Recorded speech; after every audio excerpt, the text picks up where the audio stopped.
Hey, it's Melissa Grasso. Welcome to Conversations in the Caddy. I figured instead of doing the normal thing that most realtors do, which is just sold, just listed, look at me, which I gotta say, I'm guilty of doing those things as well with posts, but I'm so tired of seeing them on realtors' Instagrams and Facebooks. It just becomes very boring and, how is that helping the consumer? So I thought I was gonna step outside of the box and kind of walk a buyer through the buyer experience.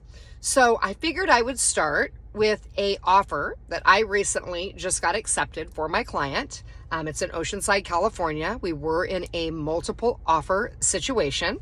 It's my client's mother that's moving from out of state, from Boston, coming here to California.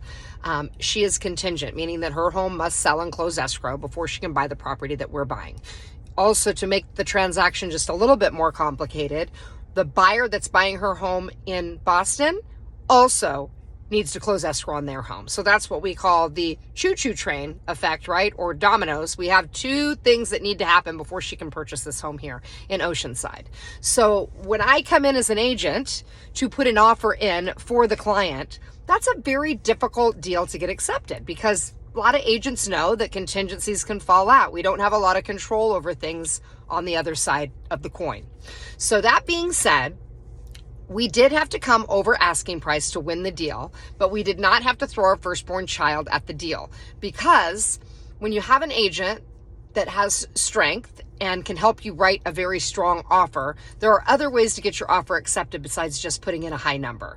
And a couple of the things are this. First of all, your agent should pick up the phone and call that listing agent. Ask the listing agent what's important to that seller. What do they need? In this case, I asked because I knew her client needed to buy a new home. What was important to her seller? I said, would it be helpful if we gave maybe a short seller in possession, meaning that we close escrow and your seller can remain in their home for up to 29 days free of charge? Would that be something that would be helpful to your client? The agent said, oh my gosh, that would be so helpful because my client needs to secure a home herself. And with a double contingency and needing to secure a home, it's very, very difficult to get an offer like that accepted. So long story short, I was able to write up a very strong offer for my client. We shortened our inspection periods from, 17 days per the contract to 5 days because we could get a home inspector out there within 5 days to, deal with any issues if we decided we wanted to back out of the transaction.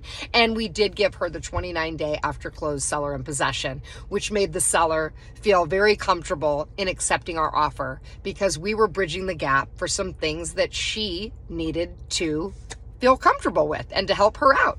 So anyway, that's the offer process. We did get it into escrow. I beat out multiple offers with the strength of that offer just by simply picking up the phone and talking to the listing agent and finding out what was important to her seller. What agents I think fail to remember in this world is that we are all essentially on the same team, right? The buyer wants to sell the home and the seller needs to sell the home. The agent is simply the bridging gap in between that should bring both parties together. And ideally, realtors should work as a team to get this job done for their buyers and sellers. So this is Conversations from the Caddy.